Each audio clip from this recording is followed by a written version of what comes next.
I'll come back. I'll come back. I'll come back. I'll come back. I'll come back. I'll come back. I'll come back.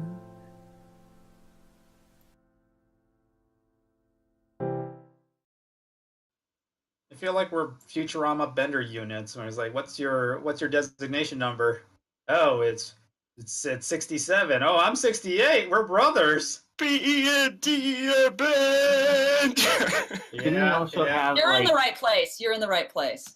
Didn't they also have like designated assembler numbers? You know, Yeah, like or you put them together. And Bender's was number Yeah. 5, and it turned out to be the black dude. The black dude. You mean Hermes Conrad. you have a name there? You have a name there, Rav? Hermes? Okay. I wish I could remember, but no, he's the nerdy black dude that hangs out in their freaking garage. He's a bureaucrat who handles the paperwork. He can never get his man. Works for them. He doesn't just. The only one who hangs out there is Scruffy, the janitor. Also, I'm not even sure he's really an employee. I'm pretty sure that he's like a licensed bureaucrat from the central bureaucracy who happens to just be sort of contracted to them or something. Hmm. He went to his office at one point before he got fired. It's been years since I've watched that show. My manwich. Oh, for God's sake. Realized something. We've been ranting about Hermes live in front of people, haven't we, Milk? Oh.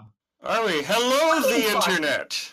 All right, let me grab my wine and let's do this shit. All right, let's do this thing where I do the countdown. All right. 5, 4, 3, 2, 1. Hello, and welcome to the Barcast. Bar gets lower every week. This week, your bartenders for this evening will be a non-pencil, So much Malbec. I'm not crying. You're crying. enigmatic otaku, It's cry. I don't know what. milk, ravage, Men don't cry. and I'm drinking straight spiced rum. This week we have a very special guest that has been voted by many of you, including someone who wrote My Little Dashie. We have Saddlesoap Opera. Good evening, everybody. Hello, faceless multitudes of the internet. I'm Saddlesoap Opera. Saddle, it's good to have you on. For Are you those who are unwrapping tuning in candy? for the first time, welcome. The Barcast is a brony personality interview podcast where you vote for the guest, and then you also ask the questions, and then we make them miserable for 2 hours by asking them all the questions. Just like every other week, we have a drinking word, and it is symbolism. That was exciting. Very highbrow. Of course, we are also streaming this live on Twitch right now. So if you so happen to be watching us as we commit this felony of a podcast, you can ask our guest questions through there, and they will be checked out by the lovely Anon Pencil. Pencil, what's an example of a question you want to ask our guest? I have to answer right fucking now because the chat is asking me, and that's, hey guys, who wrote My Little Dashie? Oh, that's Oh, what screams an explosion. Yeah, I'm pretty sure. I'm pretty sure it was Penstroke. I think. Deathstroke, yeah, I could say maybe the Abyss. I don't know. It He was has pretty the most sexy. followers on FimFiction for a reason. No, wait, I think it was Rob Cakran 53. My Little Dashie! Oh my god! Anyway, Okay, for the longest time, I thought it was Rob Done K that. 369. now we've done that. If you are on You've the done that with Rob Cakran. Anyway, now that we are Totally. on the chat subject, if someone asks a question, I will ask it. If you start asking things like, because we don't do politics, we don't do religion, we don't mention ages here. If you ask anything about that, or if our guest starts to talk about anything like that, I will shut that shit down so fast. I will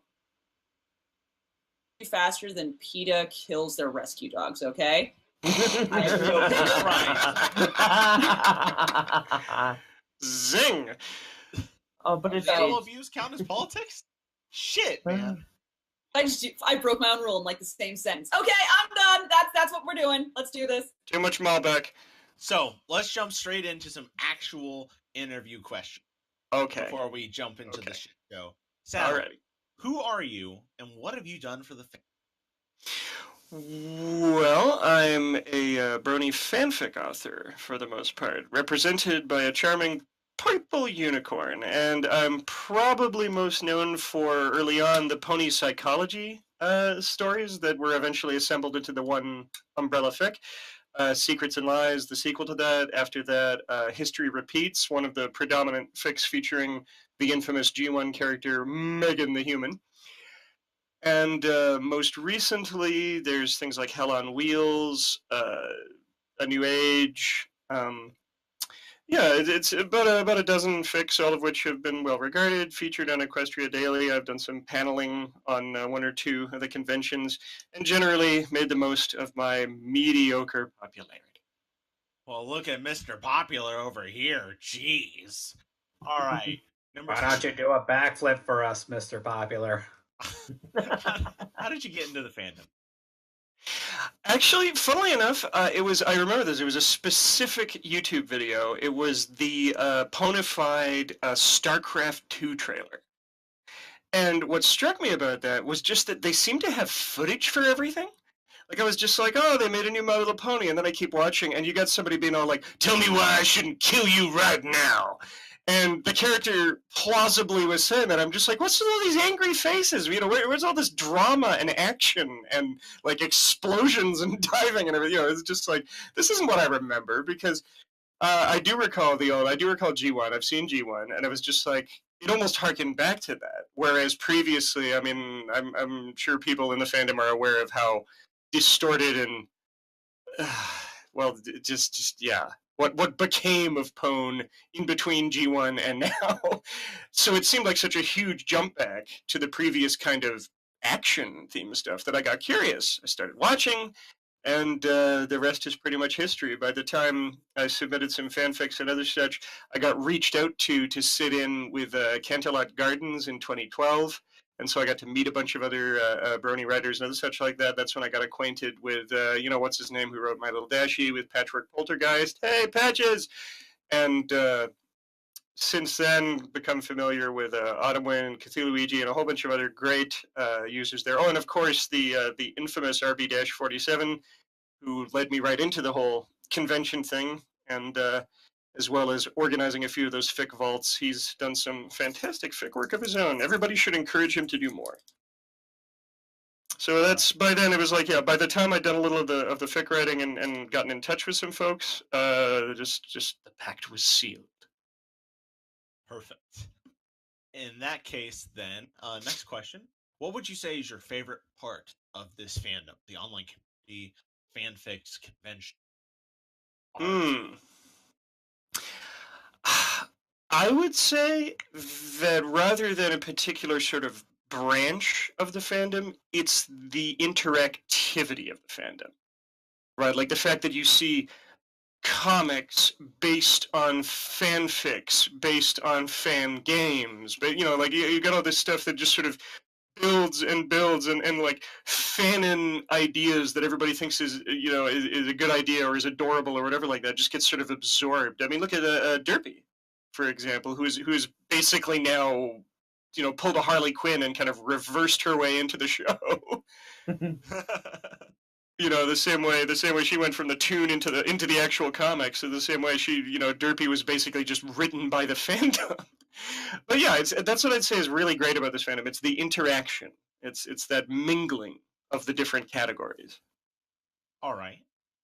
And then number 4, if there's one thing that you could say to followers or your haters, what would it be? One thing that I could say? Yeah. Symbolism. Drink. Fair enough. Excellent. I'm drinking. It's fine. And last but not least, we're breaking every rule we just said. We're going in balls deep. Final interview question before we jump into users political. Who is? Fuck. All right. Did he die okay, mid-sentence? Retry this. Okay, so, We're gonna get so political. everyone is going off. Hush, he's back. Hush, he's back. Priest, say it again, quickly. Who is best pony?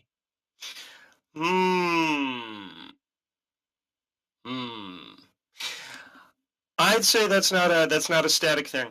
That it's a sort of position. It's a title. It's almost like there's a never-ending polls going up and down or whatever like that. It's too broad a question to give a single answer to. Myself, I'm quite partial to Twilight. I like Rarity, but Best Pony is like of the it's almost like Employee of the Month or something, in my opinion. It comes and it goes with recent content, with recent episodes, with like sort of the flavor of the time. It is a state of mind. That is just as non-committal as that's probably the most non-committal answer we've gotten to who is Best Pony ever. That's fine. I do prefer the answer, I think, that was given to us by Ansel, which was I am. That was my second choice. But I only just got here, so I'm gonna wait until people get drunker before I get that arrogant. What is a pony? But a miserable pile of secrets.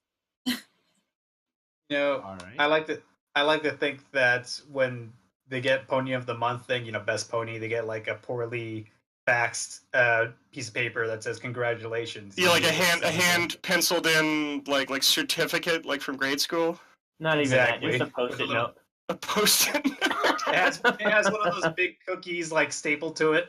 There's probably a website, but I mean, Equestrian Technology is pretty backwards, so it's one of those like really clunky, like GeoCities type websites. Oh, Jesus. Moving on. All right. Now we're going to go into some questions from the actual chat. So we're starting with Tony Montana, who starts by saying, "What is your favorite opera?" I'm going to go with Repo the Genetic Opera. You had so many to choose from, and that's the one you chose. I mean, I'm not mad. I'm just what? It's got Nivek Ogre in it. It's got all sorts of fun stuff. It was enjoyable, and it had Giles from Buffy tearing a human being's spinal column out. Come on. I mean, how many operas have that? Like less than a dozen. I mean, you've got a thankless job. I get it, and someone's got to do it. Oh my God. Fanfic comes in a little website. A little website? A little website. All right. It goes to the little website like some faggotry. Anyway. Good night, everybody. No. How did I know that everybody would be familiar with Repo? That's excellent. All right. Okay. Next question. How can a day be black? Not sure I catch the reference. That's an interesting one.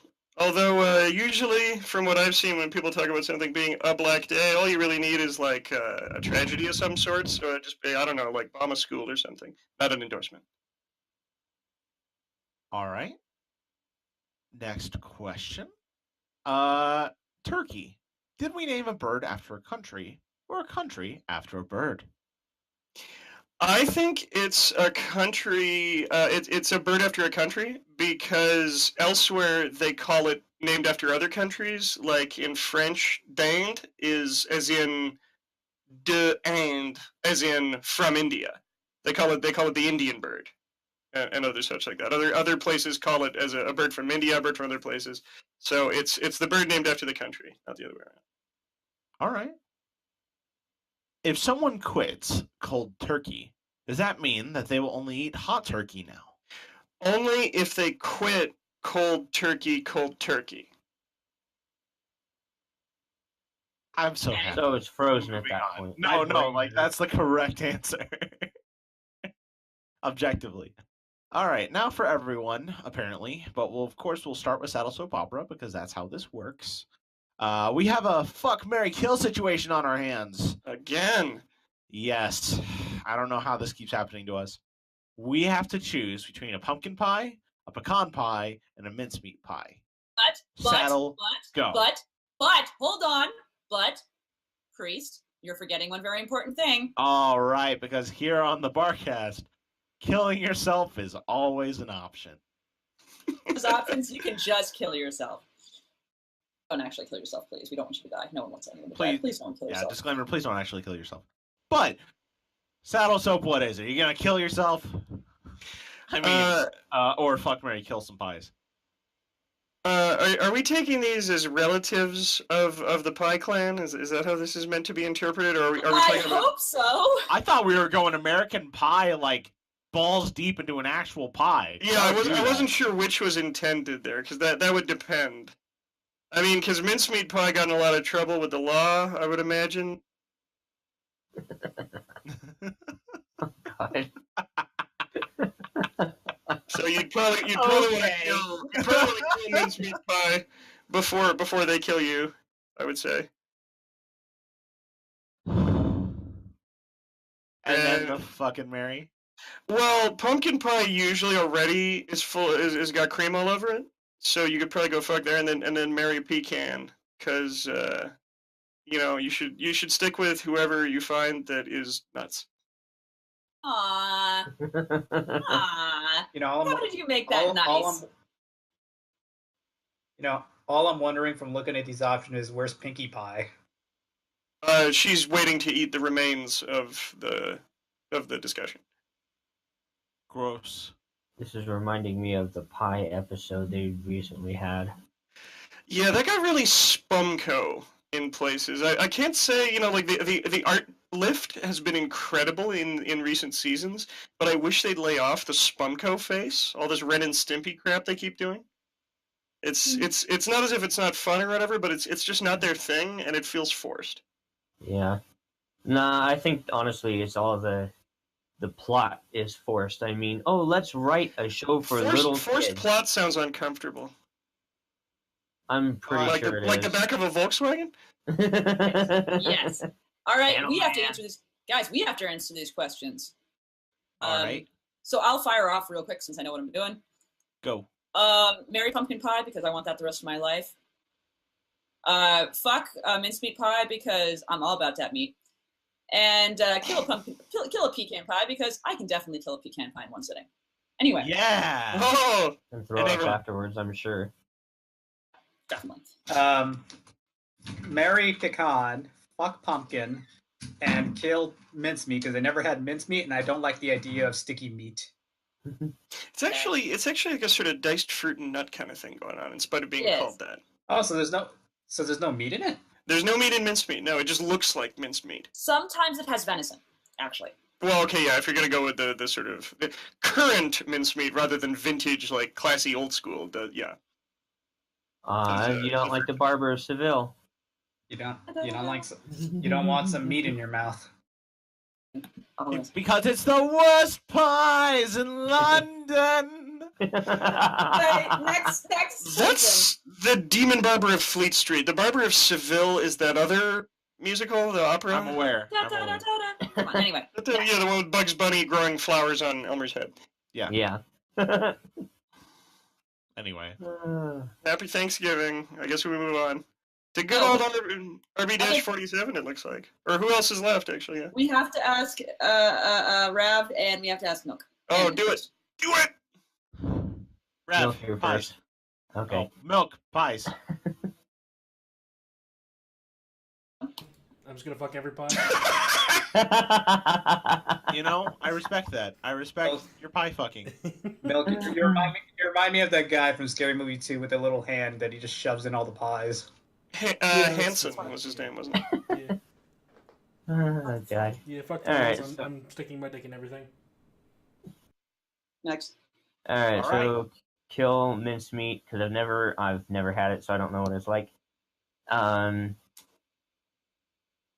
Fuck the pecan pie and marry the pumpkin pie, because I'll always get to fuck the pumpkin pie if I marry it, so yeah. And I only like a little bit of pecan pie every once in a while, so, a little bit of pie on the side. You're saying you're gonna cheat with the pecan pie, is what you're saying. Pretty much, yeah. I mean, because if I eat the whole fucking thing, I'm just gonna throw up.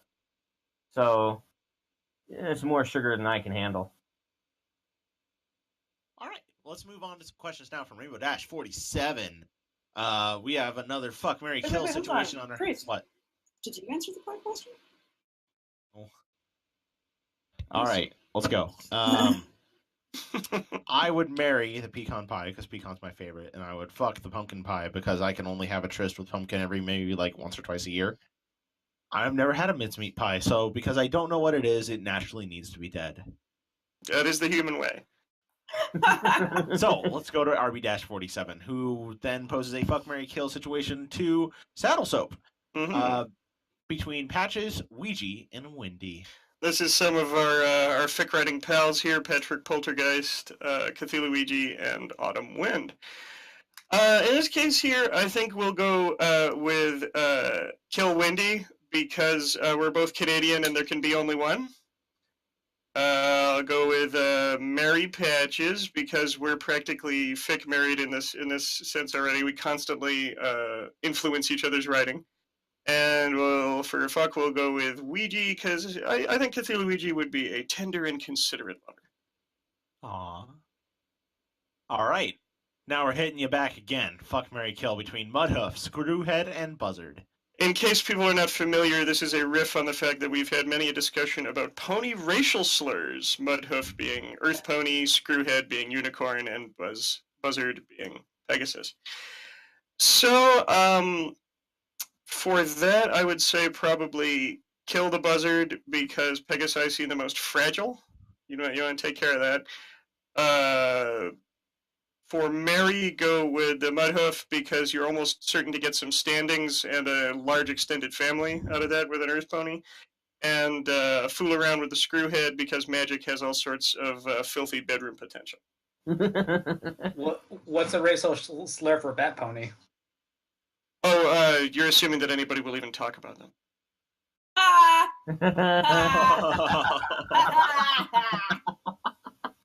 Anyway. I like that we can be racist against fictional characters, or we can't get racist against actual people. Man, All right, I hate. moving you know on. what I hate? You know what I hate? Ewoks. Moving on. Ewoks. Fuck your Ewoks. Moving on. Okay. Do you think good cover art or a good description is more important to sell your fic to the masses? To shill your fic in this case, it's something. It's almost like talking about the smell or taste of food kind of thing, where it's like you have to have both, just in the sense that they play different roles. You know, from a media perspective, people will see the picture first, and if you either don't have one or if you have something amateurish or clumsy, they may not even read the description. But at the same time, if you have some fancy piece of art and then your description is gibberish or poorly written or whatever, it's a second chance to completely turn off the reader. Like, if you want a guarantee to hook your people into even getting to your first line, you need a description that's clear and engaging. You need to catch them, and you need to get them reading that description with some appropriate and interesting art. That's true. But the other thing that I want to add is that actually there was a statistical study done on this by Bad Horse. He downloaded the entire archive of pony stories and then ran them through some massive number cruncher. And statistically, the top 98% of highest rated and highest viewed stories all have a cover art, whereas all of the bottom half of all stories that don't get views or ratings don't have a cover art. So statistically, you are shooting yourself in the foot by not putting a cover art. Yeah, like I said, it's the foot in the door. It's the foot in the door, yeah. Yeah. Whereas a description, you can have an 8-word description and then all of a sudden earn 32,000 words because you had 32,000 reads because you had a sexy picture of Ember. So, or because you wrote My Little Dashie. Yeah, or that, You know who wrote My Little Dashie? Who? I think it was actually RB-47, wasn't it? I thought it was Mr. Numbers. There were some numbers involved. I'm pretty sure there's numbers involved. Milk. Milk. I think it was Professor Milk. Plum in the conservatory with the candlestick? Guys, it was 90. Built the site to post My Little Dashie. I got a little secret for y'all. It was me. It was me too. Anyway, sorry. I am smart. Oh my god, we're 24 minutes deep. Let's go. What G1 stuff ought to show up in Friendship is Magic? They've done a pretty good job so far. You know, the Smooze and Tyrek and other stuff. But now that they've teased him, I want Grogar. Damn it! They've established that he exists in this canon because of that storybook that Twilight was reading to the little foals. So I want to see some presence somehow from Grogar. And there's even cause to start reaching back to the past now as well because of the pillars being around. So I want to see Grogar. All right. A purple Who smooth. That's all. Who is the worst pony, and why is it Starlight Glimmer? We've had a lot of talks about this, about Starlight. The big problem with Starlight, I find, is that she hasn't repented the way Sunset Shimmer did, the way a lot of the characters have. Like, even Discord has become more aware of the wrongness of his actions, even if he can't shake his shitty behavior, you know, even if he's still awfully selfish and everything, he at least became aware of doing hurt. Whereas with Starlight, it's like she's a sociopath or something, right? Like she's trying to be good and she's doing this friendship stuff, but she doesn't seem to understand that violating other people's agency and controlling their minds, like, casually, and other stuff, like when she apologized about dominating the entire main six apart from Twilight and other such like that, just causing all this mayhem, it was more like, oh, I'm sorry that my mind control spell caused such a mess, you know, as opposed to, I'm sorry for mind raping everybody. Yeah, it's a pretty big deal. That's the problem, is I don't think she's actually become aware that what she keeps doing is wrong. Like, she hasn't really had a moment of clarity where she needs to repent and apologize and, like, make amends or other stuff. She's just like, oh, well, I'm good now, so I guess I'll stop doing evil quite as often? You know? Well, I mean, you look at the episode of her and Trixie with the whole freaking teacup thing, and she's making the little anger cloud that she's shoving in a bottle, and then, oh no, it gets loose and mind rapes other people. Yeah, it causes ponies. a rage plague. Yeah, she wasn't even upset that that happened to them. She was just upset that she did that with her anger, that she didn't say what was on her mind. Yeah, it's still a completely selfish. Yeah, it's a completely selfish approach. Right? Yeah, where she's like Megan McCarthy, but you know. Yeah, it's a case where she either needs to turn evil again, like to decide she just can't do this, or to actually, like, repent, to really be contrite about all this awful crap she keeps doing. Mm-hmm. You mean for her to say she's sorry and actually mean it, and not just say, like, a token, oh, I'm sorry? Well, to acknowledge what she's done in that respect, yeah, to be like, other ponies' consent matters. Like, but yeah, that's what I'd say is that she's basically been a karma Houdini, and it's really the problem with the character. She keeps getting all this screen time, and it's just like, you haven't earned this by redeeming yourself, right? Like, especially compared to Sunset, who gets the same you were evil treatment, but who also was down in a ditch, sobbing and dirty, at the end of being defeated and everything, right? Like, she really hit rock bottom. Yeah. It's sort of like the whole show is a set of a live TV show. And Starlight is banging the writer behind the stage. Yeah, it does feel a little awkward that we finally got a Luna and Celestia episode. That actually, right there, that we got a Luna and Celestia episode, and Starlight kept eating up airtime. Mm-hmm. Thank you. That right there is enough. All the rest of that is just gravy. Like, I read somewhere, someone on Fanfic created this huge argument about how Starlight Glimmer needs to be taken out of the show because what she did against Luna and Celestia is treason. I mean, depends on how honestly, strict. I think it was a case of like taking the show a bit too seriously, but I mean, there was some truth in that argument. It depends on how strict they are about assailing the crown, but considering the way that the cakes behaved when Celestia visited, it's pretty obvious she's being given enormous latitude because of Twilight's go-ahead. For all I know, she might be considered in protective custody of Princess Twilight. I'd love to see a thing where she tries to move away or tries to go on a long trip or something. They're all like, yeah, you can't do that.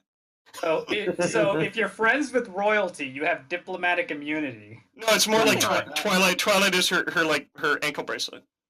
Shit. Okay, but remember, Rainbow Dash did like industrial sabotage and did not see a lick of jail. Well, yeah, but she's a jock, though. She's like a popular athlete, and you know how they are with getting away with stuff. Fair. Anyway, we All got right. a lot of Next question. questions. Now, let's see. Now we're going to RK Striker JK5, who asks, "What's your favorite non-MLP franchise?"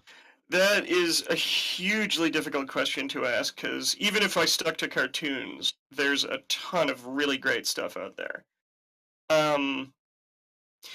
Recently, though, for something that I would just direct everybody to, just because its execution is as close to perfect as anything I've seen lately, and it's in the same vein, I would say check out the new DuckTales. It is a masterpiece. Yes, it is! Okay, sorry. Yes, I agree. I agree emphatically. Yeah, like I remember the old one, and it's basically, it is the kind of reboot you would want to see, where they took everything that worked about the old one, while quietly brushing off all the things that were a little iffy, and just putting in new stuff that both lined up and that improved what was there. Like they seriously pulled it out of the bin, polished it, and put it back up on the shelf.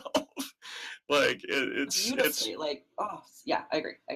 I mean, even David Tennant, how high and like thin a voice he has compared to how gravelly and gruff the old Scrooge was, I wasn't sure, but he grew on me rapidly. It was really nicely done. As someone who's never watched any DuckTales, I'll add it to my list. Oh, yeah, big thumbs up. Excellent stuff. Oh, moving on. Number 2, have you ever done anything for non-MLP franchises? If we're talking like fan work or whatever, I did actually write a Steven Universe fanfic, which can be found under Saddlesoap Opera on Archive of Our Own. Sweet. Nice. Number 3, what is your favorite soap opera? I would say WWE. That's a legit answer. All right. Now we're going to Not Enough Coffee, who asks, Number 1, you're an inch in your mom, and your dad's an inch in you. Which way do you go to get out, forwards or backwards? Well, there's an obvious answer here that doesn't seem to be mentioned, and that's twist. You rotate at the hips, and everything comes out. Well, there's also another answer, and that's kill yourself. Yes, suicide is always an option. Number 2, chicks or dicks? Chicks. See, there was a very clear flaw with this question, in which, why not both? Yeah, well... Yeah, you could have compromised. I didn't see Futanari on the list, so... All right, number 3. So there you go. You have recently died, and you are now at the pearly gates. You are told to enter, but first, you must choose between one of these 2 options. The gatekeeper asks, would you rather drink a cup of your mom's period blood or a cup of your dad's sperm? This should be one where I would opt for re-kill myself. Just, you gotta go with that as a mortal sin in hell where apparently people are less gross. Heaven's got too much time on its hands without any sinning to get to, I guess. Okay. Now we're going to the illustrious Lacey Claire, who starts by asking, who is best human? Oh, interesting question from a fine brony. Obviously, especially because of the fics I've written and other such, I'm gonna say Megan. All right. How did you come up with the genius that is history repeats? This is for the uninitiated, the poor, miserable masses who have not read my stuff. One of my larger and more popular fics that merges G1 with the main continuity. I would say the real sort of motivation there was just the fact that I was familiar with G1, and the more they seem to be reaching back to history, and the more the impression seemed to be that G1 happened, or the G1 characters were ancient historical figures before Celestia and Luna in the same universe. It was that mixed with the one XKCD strip about the person coming back from their magical journey and realizing that now everyone's going to think they're crazy. And both of those aspects got me thinking where it's just like, well, it's been centuries, maybe there's some time frippery going on or whatever, but it was the real question, like, so what happens to Megan after? all this traumatic, chaotic, crazy stuff with ponies saving this colorful world over and over and over again. What sort of grown up does she end up like back in the real world? And it just sort of went from there, where it's like, okay, well, I guess we need a threat worth bringing Megan back for, and it all just sort of snowballed from there. All right. Now then. I will say, by the way, if you are interested in that story, guys, it's been added to the Barcast under highlighted stories by our guests. So you can go and read it, and I recommend you do. Enjoy. Last but not least, from Lisa Claire, what more can we expect from the author formerly known as Saddlesoap Opera? Well, I was never known as that. It's Saddlesoap Opera. Keep up. Sorry, man, I'm drinking here. Continue. It's all a rich tapestry, metaphor, simile, symbolism. Oh shit! Frank! You notice how hard he was trying not to say Oprah? Saddle soap Oprah. You get a saddle soap. You get a saddle soap. You get a fan fiction. I actually have constantly somewhere between 6 and a dozen fic ideas, some of which are a few thousand words in, some of which are a title page only. I actually start with the graphic for the cover, believe it or not, so that does, I guess, lend some credence to the idea that it's important. It's usually a brainstorming thing with me. There's a lot of stuff potentially coming up. There's one that involves Starlight interacting with Applejack. There's one dealing with I'm just trying to think what else is going on here. There's actually one dealing with another G1 figure, but a pony figure that sort of dates back to all of that, tying in with the fact that now that we've got these historical figures coming back, there's a ton, and there's a lot of fics that have been left to languish too. There was actually a crossover with Watership Down, pulling things into Angel's perspective. So from the Lapine, Oh shit! where they see Celestia and Luna as servants of Frith and stuff like that. Jesus, all we'd need is like a Winona version of Plague Dogs, and then we'll just that'll be the icing on the fucking cake. No! Or Old Old Yeller. Yeller. I mean, can Applejack even hold a shotgun? She can try. She can hold it with her mouth. Oh god, does that's she just some Kurt bash Cobain on shit. his- Oh god, that's even Or does- worse. Does Applejack instead just get a club? Yeah, she's gotta kick the dog to death. That's Merry Christmas, everybody. Dog is mad. You have to go shoot it. Fuck Granny, she's my friend. Like, it would be the worst thing. Worst case I scenario, love this. because Applejack never held a gun before, she points it the wrong way. No, for starters, it would be Appleblood who would have to do this, because it's one of these coming of age things. No, in Old Yeller, he has a younger brother, I think, doesn't he? Yeah, but Applejack's practically adult. You need. Oh, this kid is like 15, so that's closer. And I mean, like, I guess, yeah, but it's just Also, it's Winona has worse. to- It's just worse to have Appleblood do it. So. Winona's my dog, Granny. I'll do it. So yeah, and then she busts out like Lucille, The Walking Dead, and it is. Mm-hmm. Yeah. I mean, like, Applejack's like, why do I have to kill him? Granny's like, well, you have to. We made Big Mac strangle his bird. What the fuck? eh. And then they used a collar and put it back together like on Dumb and Dumber. They suffer and make her like the dog from Scrubs. So anyway, Moving on. we are never getting through this list. Holy crap! It is time. Hold on, let me have a sip of wine for this bullshit. Here we go.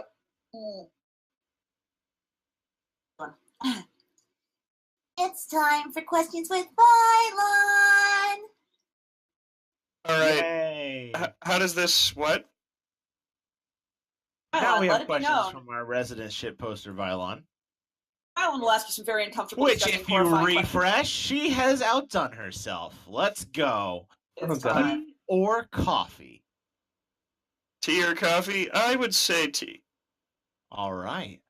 Which story are you most proud of that you would like for every one of us to upvote? Out of all of those, I would say History Repeats is probably some of my best stuff, I would say. And it is in the Barcast if you guys want to go read it, so you should read it. Mm-hmm. All right. Vylon behind door number 1 asks, if you were a food, what would you be and how would you like to be eaten? Huh. I would, well, yeah, I'm paralyzed by choice. There's so many options. Can I interject? Yes. Yes. Yeah, Strawberry by all milkshake, means, go for because it. You're gonna get sucked off first. That would be a What lovely. the fuck? Why not go chocolate? Why not go chocolate? I would probably be a stack of pancakes and/or waffles to go out drowning in maple syrup, as is appropriate for any Canadian. No, you just want to be cut. short stack. Gross. All right, next question. A Cheese Whiz milkshake or a barbecue sauce fondue? Both. I choose both. Can I have both? I get both. Actually, barbecue sauce fondue sounds like an excellent way to make barbecue, so I'm gonna go with that. Yes. How would an ideal night progress? The sun would set, the moon would rise, then set, then, at the end, the sun would rise again. That's symbolic. Symbolism! You are kind-hearted and always happy to help and give advice to writers. Should I take a knotted dildo or a barbed one?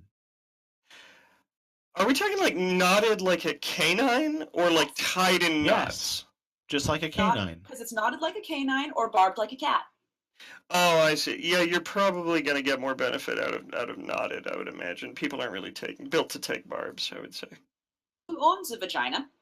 I recommend knotted dildos because at least they have a smooth lump. Unless you are really, really into studded. I mean, barbed might be fun and all, but only if you're really into pain and you have somebody who's willing to be a hardcore sadist with you. So, Vylon, I recommend the knotted one for solo play.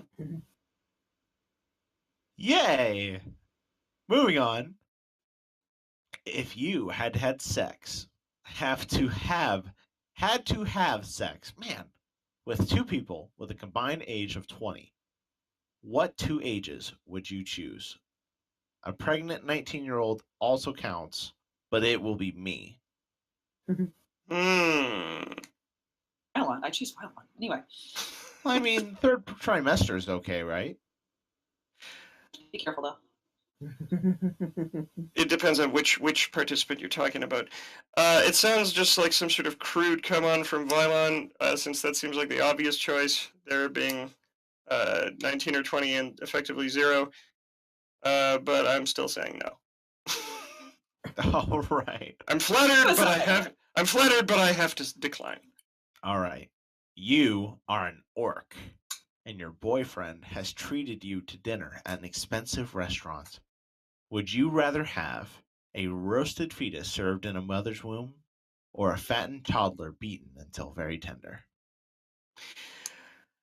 I get the feeling that roasting in the womb and other such like that, you'd have to get uneven, be difficult to season. So I would imagine that and the other part too, of course, is beaten and fatty toddler would be nicely marbled, and it would probably cook more juicy. So I would go with the toddler. Also, it's bigger. See, like, the real question is, like, is it going to be, like, covered in breadcrumbs and then lightly fried to get kind of like that chicken parm effect? Well, I mean, if it's beaten, you would expect it to be done like schnitzel, I would imagine. Yeah. Because we're talking about tender here or whatever. But either way, it's toddler versus fetus. So, I mean, come on. Like, you get what you pay for there. And toddler is just a bigger meal. Orcs have a big appetite and all that, too. So, you know. How much mayonnaise do you put on human flesh? Well, I would probably have it on the side. I mean, you wouldn't want to get the breading all wet. Yeah, that's obviously the correct decision. Right. Before we do anything else, I have to stop to acknowledge something that I need to tell everyone. Guys, I understand you guys want to do walls of questions, and it's kind of fun and everything, and I actually really appreciate it. To around 10. If you want to go a little over, that's fine. But if you post 50 fucking questions, I'm actually going to yell at you, and not in the fun way. Okay? Yeah, I suppose we ought to pick up the pace slightly here, because, wow, there's some lists coming up, I see. Yeah, we were about halfway through the list, and then it changed. Will we see Clop from you in the future? I don't think so. I entertain slim hopes of eventually going professional with my. While I wouldn't mind my current fix being connected to my real life existence in that respect, I'd probably be pretty proud of my work. I want to make sure that it's stuff that could be seen. Pardon me for asking, but you've connected your fix to your real life in some way? Well, my point being, it's like if I ever became a pro author, people might dig. Ah, I see what you're saying. I feel you. I feel you on that. Yeah, I want to be able to look back on this and be able to actually show people. So probably not. If it ever was, it would be some mysterious puppet account that would be unrelated. So you would never know. But entertain us with the idea. If you were to write a Clop, what would the scenario be? Yeah, I like that. Actually, we were just discussing about this. One that I think would be fascinating would be Starlight learning how the hell consent works. It would be pretty dark. I don't know how to respond to this. So Yes, you do. You had parents' night out. I don't know how to respond to this. So we're moving on. I feel like she wouldn't introduce the concept of a safety word either. She doesn't know Some why. Bro for Life has questions. Okay.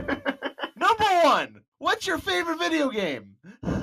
Man, that is such a broad question. I've been gaming for a very long time. I'm going to go sort of hipster-ish here for one of the first ones that really struck me as excellent, and that is probably very hard for people to find now, even on somewhere like Home of the Underdogs or such like that. I'm going to say Bad Mojo, which is an old-school video game about a con artist who is turned into a cockroach, and you have to, as a roach, just a bug, navigate his crappy apartment above a bar and try to get to freedom or safety or transformed back to your human self. So you can crawl on walls and everything, but you have very limited ability to interact with your environment, and even a smoldering cigarette butt or a creeping spider is a critical threat. So you have to be very sort of clever with the way you approach things. Huh. That That sounds a sounds lot like like fun. that mosquito game where you suck blood out of people's boobies. What? That doesn't sound anything like it, but yes. Pencil, you don't know it? It's a real game. It's a Japanese game too. I'm sure it's a Japanese game. Let's move on. All right, moving on. What is your favorite boss fight? That's again, there's just so much to choose from. But as a shout out to my years with MMOs and everything, say Hogger from World of Warcraft, because he started out as just pathetic and he eventually became an actual dungeon boss. He's one of the only cases of a stupid low level boss getting a promotion that I've ever seen. So good for him. All right, number 3. Have you accepted Skeletor, the master of the universe, into your heart? Well, you're a bit late for that when it comes to sneering ineffectual, because I've already thrown my lot in with Tweeg and his efforts to turn buttermilk into gold. Oh my sweet, merciful horse god. I'm assuming this is a Gen 1 thing. No, this is a reference to Teddy Ruxpin, a vintage fantasy thing. If it came out now, it would be right among the ranks of Pwn and Steven Universe and these other huge fandom things, because it had a crap load of world building, including... Actually, there are modern versions of Teddy Ruxpin dolls. I've seen them. Oh yeah, but if they remade the tune, remade the tune now, I don't think it'd be ready for it. It was a cartoon, and it's not okay. It's super not okay. It sure was a thing. Especially the Gatangs were great. Number 4. Define great. Anyway. You are in the Shire of Pwn. What business do you start? Considering my sort of OC approach, I would probably go with a book bindery. I would make books and write them. Huh. All right. Number 5. I need to know for a friend. Do you know the Muffin Man? It depends. Are we talking about the Muffin Man who lives on Drury Lane? I believe that's the same one, in fact, yes. I don't think so. I mean, there was somebody I was familiar with, and she's married to the Muffin Man, but no, we've never met. All right. You know, they Number never 6. answer. They never answer why they're looking for the Muffin Man. I mean, what terrible deeds has he done that warrants a search for him? They want some fucking muffins. Muffins are fucking important. It's from the perspective of Derpy. I like that. I like that a lot. That actually changed the fucking muffin game. Hmm. All right, number 6. Where in the world is Carmen Sandiego? Not singing it. You didn't I'm- sing it. I'm- That makes me sad. It's where in the world is Carmen Sandiego? Wait, that's a show? Yes, it is. Yes, it was a series of video games by Broderbund, and then later it was a television show with all of its music performed by famous, extremely cringe-inducing a cappella band, Rockapella. Well, she's Even been I around knew the world, that. From Kiev to Carolina, she's a sticky finger filter from Berlin down to Belize. She'll take you on a ride on a slow boat to China. Tell me where in the world is Carmen Sandiego. I used to have one of those games. It was actually pretty fun. Wasn't the show like a geography quiz show? It was like Yes, and it was a so Jeopardy. good. It was like a Jeopardy. Yeah, like on the spot quiz show for kids that involved geographical stuff, and they would travel place to place, trying to play Clue, sort of, to figure out who stole what, and then they'd have to apprehend them and other A stuff. warrant. The loot. The warrant. Yeah, it was a whole thing. Back in the in the ungodly time known as the 1990s. I'm sorry, we're done now. We're done being horrible 90s kids, I guess. Number 7. Oh, come on, we gotta get that in sync going. We Come don't. to me, motherfucker. Oh, This ain't no lie. Okay. Moving on to the next question. Bye. Do you even praise, bro? I've actually never played Dark Souls, so no. We're in the same boat. Now we're going to a question from the Short Skirts and Explosions, who asks, "What doth life?" Such a deep question. Such a deep, nonsensical question. I suppose I would answer a question like that with another question along the lines of, has anyone really been far even as decided to use even go want to do look more like? Oh You can God. You can These say. are You the can say. questions. Next. Moving on to questions from some person called Patchwork Poltergeist. One of my favorite fic authors. It's Hello, not like they're Patches. one of our favorites around here. She's also been subjected to you, I think, hasn't she? Yep. Is Did we it? break her, or is she one of the ones that lasted? Oh, I would have sexual conversations with Patches, but I think that would actually. I don't know, man. But like, it could happen anyway. Is it concrete jungles where dreams are made of? There's nothing you can't do, or concrete jungle where dreams are made of? There's nothing you can't do. This is a lyrics question, I think it is. I like the style of the first one, of the former. It's classier, so I'm going to go for that one. I'm not sure if the delivery or if the lyric sheets back that up, but I prefer that reading. As someone who is completely ignorant, what is the context for this question? I think that's a Mountain Goats song, I think. I'm not going to go out on a super limb there, but if I remember correctly, I think that's the context of this. Ah, all right. Hey, remember that time you started writing Empty Nest and then decided to leave it on the side of the road to die in the snow, slowly starving to death as its ribs pushed in the sides of its skin to let a desperate heart thrum within a delicate birdcage of a body, and now yet it stares hollow-eyed upon an empty road with a desperate whisper upon its lips of, "Oh, Saddles will be here soon. Any time now." Even though it secretly has lost all hope that it might be completed someday. Yes. All right. On a scale of... I'm just gonna give a little context there, and this isn't some guilt tripping because she really wanted me to finish this fic. It's a fic about the Sparkles and about how the fact that alicorns have taken all their babies, including their grandchild. Everybody's just alicorns, married to alicorns, become an alicorn, dragged away and taught by alicorns. Yeah. Alicorns, and the two of them are gradually aging alone at home. So sad. Hardball. You know, that sort of reminded me of this fic idea I had where Twilight spent the day with Celestia when she was a foal, and then Twilight asked Celestia, "When am I going home?" And she never got a straight answer.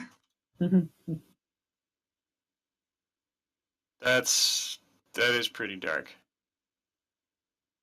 But not as dark as our next question, which I'm lying about. On a scale of Jigglypuff to One Punch Man, how hard would you bob Starlight Glimmer right in the nose? Somewhere near the middle high of the scale, since that's apparently an extremely big scale. All right. What about the bus? What about the bus? Are we talking the Magic School bus?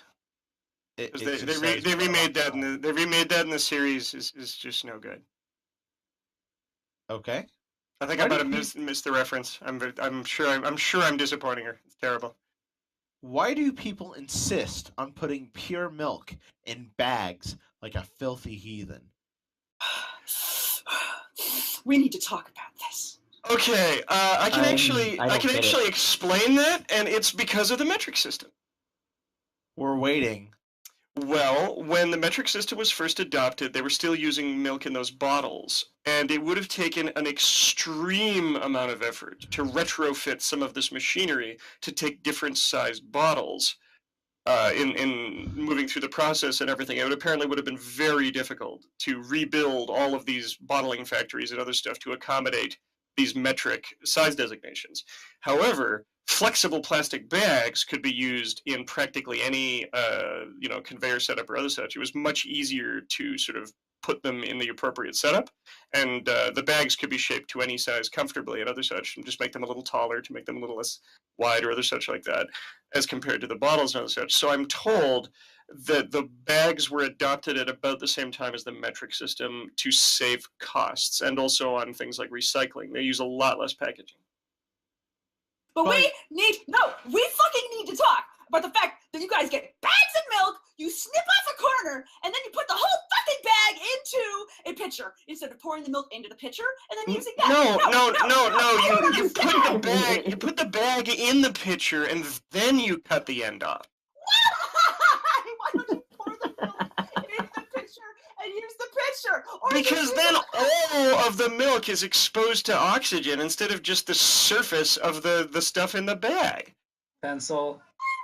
Why don't you use a fucking carton where you can put a little cappy cap on the top? That's for chocolate milk and cream. What's wrong with you people?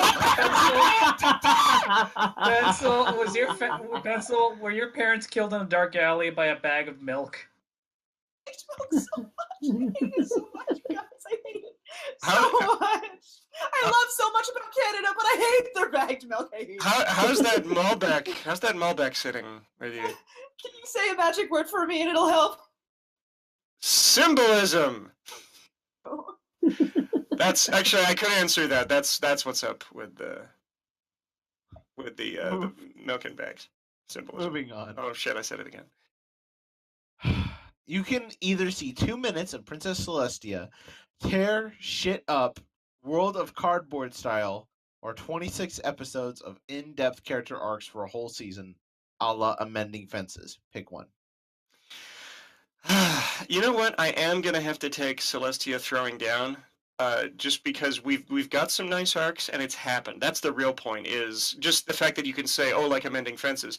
We've gotten episodes like that. We've gotten these really nice deep arcs and other such. A whole season of that would be lovely, but it would be a case of a feast of a dessert that I've already enjoyed. But the rare delicacy of Celestia actually proving why she was able to maintain Equestria for 1,000 years unopposed. Yeah, I'm going with that. What was that proof? I still want to know why she and Luna keep getting their asses kicked at every turn. It's called the Worf effect on TV tropes. Oh my god, that's wonderful. Yes. That barrel had no honor. All right. High five, cuddle, write strongly worded letter to Silver Spoon, Dinky Doo, or Sunny Day / Peachy Pie, their package deal because they won't stop holding hooves. Oh, good old school foals. This looks like a G-rated fuck, marry, kill. I'm gonna high five Dinky Doo because she seems like she'd be down with that. She seems fun-loving. A strongly worded letter would have the best impact on Silver Spoon. You'd be most likely to get a similarly strongly worded reply with good writing. And I'm sure that cuddling Sunny Days and Peachy Pie would go great. They seem like they'd love cuddling. Aw, okay.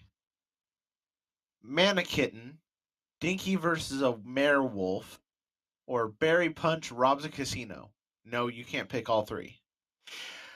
Yeah, this is a reference to 3 possible fix on the boil that Patchwork has been fiddling with. Out of all of these, my favorite would still be the Werewolf story, where Dinky in her headcanon is presented as a sort of Fox Mulder type character, a believer and a pursuer of the mysterious and the outrageous, a hunter of mysteries in a adorable, childish sort of way, constantly cramped by the obsequious mothering of Derpy, who shows up embarrassingly with like muffins or a warm scarf, or I made you all some ginger snaps. And just like, Mom, we're hunting a Sasquatch.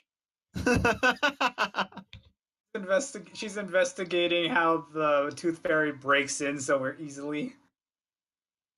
And she catches Derpy like with her hoof underneath her pillow, and she's like, "Mom, you're obstructing justice." Yeah, that's pretty much the size of it. So I'm gonna go with the Werewolf. All right.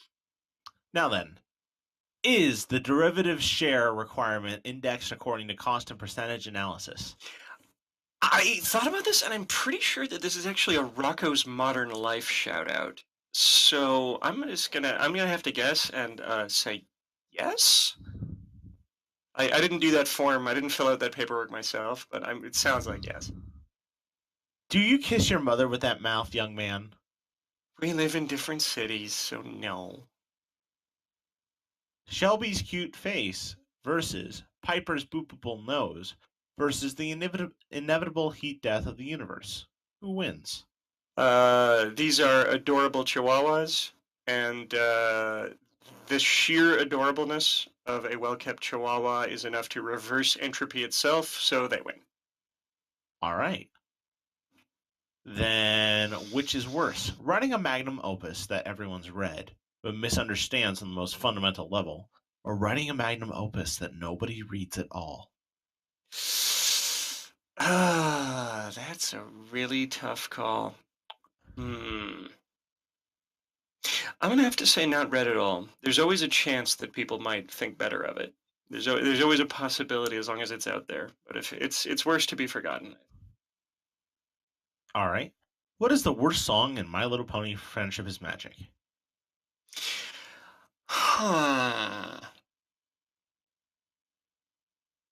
I got one. I'm gonna suggest this might not be super popular, but I'm gonna suggest the Pony Pokey just because it seemed lazy to me. Wait, that counted as a song? I thought that was just a little. It was quite a lengthy musical number. Considering it was in a episode that had a lot of actually good music, I agree. Yeah, it's not that it was terrible, but it was so obvious, right? Like they even had that sort of hokey pokey thing going on. They could have done better. I've still got one worse. Oh, Spike and Thorax song. Oh. yeah. Changeling, get changed! Yeah, I was gonna suggest a CMC song, but Rav reminded me of that actually. Yeah, Obviously. I wanted to rip my ears off so bad while I was listening to that. No, it's obviously you gotta share. You gotta share. It's the right Yeah. thing to do. Wow, You there's gotta share. God damn it. moving on. Sorry. Most overrated. For that, I'm gonna go with pretty much the entire songbook from the what is it even called? The Christmas Carol episode. Really? This is a pet peeve of Patches, and I'm more and more as I think about it, I'm inclined to agree, it's such a missed opportunity to do something more unique and they just went with the most derivative whole Scrooge thing. They practically didn't change it at all. And it was a chance to do some world building, some real pony cultural stuff about hearth's warming, right? Where they could have given it its own non-denominational sort of winter season thing. They could have given us some pony culture, and instead they just clumsily redid A Christmas Carol. And everybody goes on and on about it. It's like, oh, Luna sings and all this other stuff, but like, really, the whole thing was just so lazy. All right. I agree. Then, what is the most underrated song in MLP Friendship is Magic?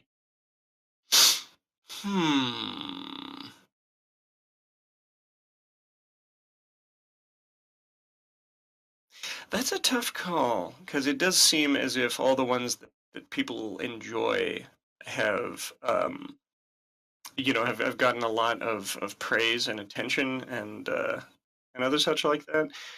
But considering that it's been a while since this sort of stuff has circulated, just because it's been seasons and seasons, I still really like the Smile song.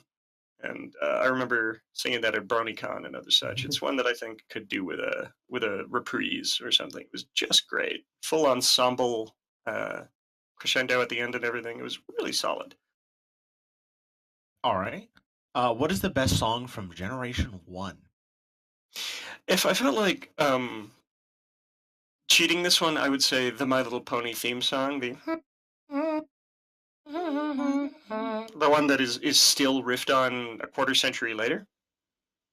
Huh. Sorry. Yeah. I would like to put forth that the Smooth song is the best song from G1. That is certainly a contender. It's I riff on that. I mentioned the phrase "nothing can stop the smooze" in History Repeats, and for other obscure ones in that respect, there is also the Praise of the Sun. Ironically enough, the From the Sun song by the Flutter Ponies, which is also very catchy. It has a nice sort of old school, almost pagan or like maypole type feel to it. All right. The darkest moment in every Pony Gen and Comics Don't Count, go. If we're talking taking all the generations together and then, it's fun to say Comics Don't Count. There's been some atrocities in the comics. In the way of the animated stuff, I'm probably going to say Applejack being turned into one of the Dark Dragon steeds in the very first Pony movie. It's right on camera. She's obviously shrieking in sort of body horror distress. Everybody watches her gets turned into a monster. There's no indication that there's going to be any kind of going back from this. And it's shortly after the same villain around there. He also mentions threatening to cut Spike's head off. So the whole thing has a huge amount of gravity to it. And they didn't follow through? Damn. No, well, yeah, the whole moment, it for being so early in the series, having the stakes be that high is really chilling. It's the sort of thing where you wouldn't have expected something aimed at little girls to go that way, especially not back in the sort of late 80s. Maybe too. I mean, the voice wasn't subtle. Well, I don't know. I mean, the 80s were filled with like ultra high violence. Look at Terminator and other things. Yeah, that's not a little girls. That's not so much a little girls. That's not what I'm getting at. Little girls kind of like the Terminator, but no, that wasn't what I was getting at. What I was getting at was the 80s were really, really deeply into the witchcraft thing, and you can't not go dark with the idea of witchcraft. That's true. So I guess dark magic had to be super dark. That's true. You gotta make sure. But yeah, that would be one there. A lot of the G1 stuff is surprisingly dark. The other one would probably also harken back to G1 would be Katrina the drug addicted cat wizard. Katrina! I forgot she existed. Yeah, who had been using literal slaves in her meth lab to make witchweed potion, which was a power enhancer, attempting to her because she was sexual. She was very sexual. To throw ponies. She attempted to throw some ponies into a grinder to like literally be ground into mush. She just straight up tried to murder some ponies while she was high on witchweed, and it's just like, are we sure that this is for kids? She fucks with the bush willies hella too, so. Oh yeah, definitely. If she messes up with the bush willies. Stop! No bush willies! No, I'm sorry. Oh my Anyway, god. Pencil brought that back in his comic. Anyway, here is a picture brought back of the bush willies? Yeah, if you read the really popular HIE comic by Pencil, he brought back the bush willies. Pencils. Pencils. Add the S at the end, otherwise it's neat. It's pencils. Pencilza. I think we're done with this question. All right. My pencil, that's Thanks, pencils, Patches. so. Very, very quickly, just because we have hit over our halfway point. Hey, Pencil! Okay, I got this. Everybody needs to know that we are a podcast, and also we have a group on film fiction, and we make money through Patreon. However, what you probably don't know is that the money from Patreon doesn't go to us. We don't drink it away like we should. Instead, we give the money to Red Wings Horse Sanctuary. Red Wings Horse Sanctuary gives it to a horse named Big Mac, and it pays for his food. Every month we give him money, so if you give us money, he gets money too. We don't get any of it because we're poor fucks. We don't have Patreons individually, except half of us do, but I don't. That's okay. And if you want to join the FimFic group, I will give you a link for that too in the chat. If not, enjoy the rest of the podcast, you little sons of a bitches and fuckers. I hate you all at the end. Okay, And many moving on to questions more. from Shakespeare, please. So, it's pretty well established that wing boners are a visible indication that a Pegasus is excited. How would someone be able to tell that you are excited? I post fic. Ooh. All right. And now we have questions from Alex _, who, first of all, made you a nice little Saddlesoap opera emoji. Wow, very impressive. And that is obviously yours to do whatever you wish. You're So, taking it. what is your favorite soap? Lately, I have been using a foaming hand cleanser that uses coconut extract. It's mild and smells nice. Very classy. Do you have any funny anecdotes? Oh yeah, lots. Okay, so number 3. Is it late enough in the year for Christmas songs? Or should I still feel dirty for listening to them out of season? Yes. Canada actually celebrates Thanksgiving way back, weeks ago. So this whole bit about, Thanksgiving first and then Christmas thing, there's no time like that. I feel if it's not December, and especially if there's not a nice coating of snow on the ground, you're pushing it. We don't want to get into a situation where it's not even been Halloween and everyone's just like, oh, season's greetings. All right. And then to everyone, are there any Steam sale recommendations? I know that they were offering lately a lot of discounts on The Witcher 3, and it is a enormous thing for your buck. The game is like a million hour. It's tons of fun and huge. I got one for $15, and it's a huge game. But Deus Ex: Mankind Divided is like I said, is down to $15. It's a huge game. It's 53 gigs after it's done downloading, which they wanted me to clear out 74 gigs of my hard drive for. But yeah, it's like on 80% off or something like that. And Wow. yeah, just about everything else on my wish list is 50% off. So yeah, it's cool shit.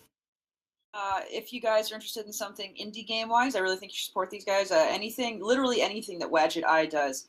Wadget Eye does the Blackwell series. I highly recommend it. I think it is on sale right now, and if anything from Wadget Eye is on sale, they're a really small game developer, and they're really, really cool people, and they're very, very nice, and they're nice to me. So you should definitely go get a game from there. It's worth your time. It's point and click. It's very story immersive. Have fun.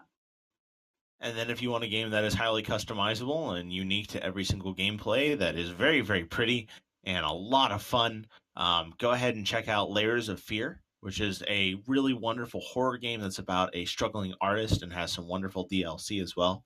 I actually did a playthrough of it over on the Screaming Closet on the Barcast YouTube channel, but now is not the time for plugging. Let's move on to questions now from that other... One more recommendation. One more that I would make is Doki Doki Literature Club. If you are pop-proof, the game is free. It's actually 100% free, and it is worth every penny. But you need to read the warnings. I'm not going to get into any spoilers or get any more specific than that. But you need to understand that the warnings are not a joke. If you do that and you're down with that, it is a fantastic game. I just waved my arms in the air because we just got done airing a playthrough of that over on the Barcast channel as well. Actually swear really aggressively at a character in a computer game, I recommend that game. Okay, so moving on. Also, Milk is also asleep and would like to suggest PlayerUnknown's Battlegrounds. So, now we're going to questions from the other guy, who starts by asking, how does this make you feel? Oh, a thematic apperception test. Confused about whether it's a person with a horn or like a pony with a flat face. Yes, the answer is yes. Yeah. Yes. Yeah. All right. And what is the worst OC you can come up with? I'm pretty sure that nobody can do better / worse than Chaos Gun. Anyone who Chaos Gun, really? And yeah. not Shadow Blade? Well, maybe if they like had a baby. Oh. All right. Now we're going to a question from Kamikakushi. Yes. Kamikakushi. If you could punch one character in MLP, why would it be Applejack? And explain in 3 or 4 sentences everything she did to deserve it. Spelling will be graded. Funny way to spell Spike. Well, in brief, I would say 1, she's tough enough to take it. 2, she's dispositionally inclined to be on board with a scuffle. 3, she can be really, really stubborn, conservative, and pig-headed at times, and it's caused trouble on occasion. I think sometimes some of her plot lines could have been resolved with a boop in the snoot, as opposed to a lengthy and complicated argument. All right. I don't know if I spelled that right, although I think it's SYMBOLISM. Symbolism, correct. Symbolism. Ranking. Now, question from Uetol. What did the most shit person you ever meet do to deserve this title? Frankly, I think I'm probably going to pass on this one, mainly because the worst people I can think of, there's stuff that led to court and things. I'm just not even going to get into it. Moving on. In all nations in time, who is the best president or prime minister elected to top politician guy in history? Moving on. Question from Prime Mobile Stamp. Minister. Well, are we talking about like prime rib? Because The answer is yeah. that is the best non-political answer we can come up with. Moving on. Mobile Sam has a question. How do you feel about potatoes? I'm in favor of them. Good answer. Now, oh my god. We have questions from Cyberface on GOTDM. Are you ready for it, Priest? No, I'm not, but I'll do You my need best. to, Hold though. on. You need to. Holy shit, every pony! I need another drink right now because I am screaming my brain so hard. I think I may sound like a girl tonight. And if you're here, Pencil, we should cross-dress cosplay as our favorite Oshi pony. Did he say Oshi Pony? Yes. OC pony. Oshi. Oh shit, I heard- Tony. I heard Oshi. I do too. Questions Are for you the okay? guest. He's gonna have to, I'm he's gonna have to only a start again. little lightheaded. If So- he pronounced anything wrong, he's got to start over. Would you think? I think I might have to go back to that whole. Has anyone ever been so far as to? Yes, I got you, fam. Do you not know what that is? Would I thing pone? Do you know what a thing pone is? No, is this like where people keep ponifying like pizza Nope. and?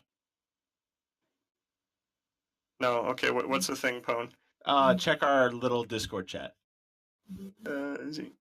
Oh, okay. So like the thing from another world. Yes. Would you with your penis? With your penis? Would I thing pone? Would you? Would you with your penis? Would you think pone? No. Okay. I have to consider. I have to consider the smell. Number 2. That's the first time anyone's ever cited the smell as a reason not to get with thing pwn. Okay. Which 2 scenarios would you rather have to be in if you were in the world of My Little Pony Friendship is Magic? A. In a fight between your evil self protecting Equestrian and then get sent back to Earth and awakening from a 3-year coma after defeating your evil self. Or B. Travel to different dimensions of the multiverses of MLP while trying to find a way to get home while making allies, friends, and possibly love. There's more. C. Oh my Jesus. Explore Equestria and the other regions in search of legendary artifacts, weapons, etc. D. Be able to break the 4th wall without causing a rift in the space-time continuum only because you are trying to be friends with Best Pony or ponies after you fucked up big time. I think I'd probably go with B and C. They seem the least sort of awkward. I feel that. Number 3. Do you know what an object pony is? If so, what 4 objects would you ponify and or griffinify? Okay, so is this the bit where folks are personifying or ponifying inanimate objects? Yes. Mm-hmm. I've seen AK-47s, Tomcats. Gak, Let's Nickelodeon Gak. Let's be true.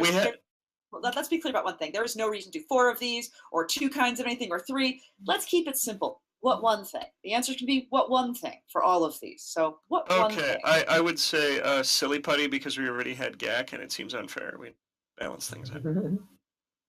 Fair enough. All right. Number 4. What kind of 2 foods and drinks would you turn into a sapient? What kind of food? We're doing 1. None of this 2 or 3 shit. What kind of food would you turn into a sapient Equestria species, and what speci? Pork bun as an earth pony. Actual feelings for this pony now. Thank you for that. Is she like part pig? No! Pork bun. So precious, so steamy and soft. The rhinestone. Sitting there and snorting. The sweet barbecue texture. Moving on from dim sum. Moving on. Number 5. If you were to be in a version of Equestria that was a crossover with a video game, what 2 games would they be?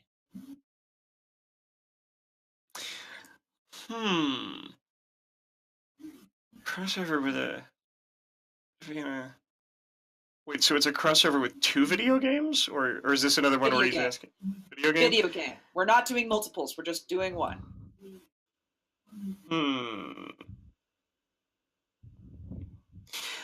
I'm going to go with, let's see, a Telltale. Let's see Telltale Equestria.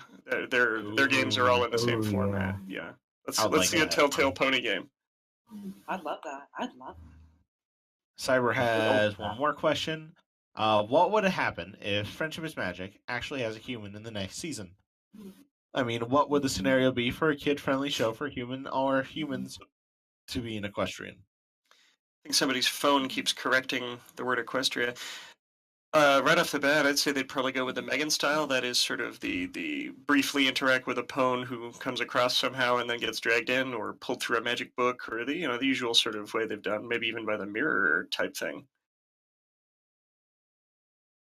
It seems like the obvious sort of kiddie adventure type thing. All right, now we have questions from Random E284, who starts by saying, "Hi, boop. I hope you enjoyed the cast so far. Is there any MLP comic you've wanted to see but doesn't exist yet?"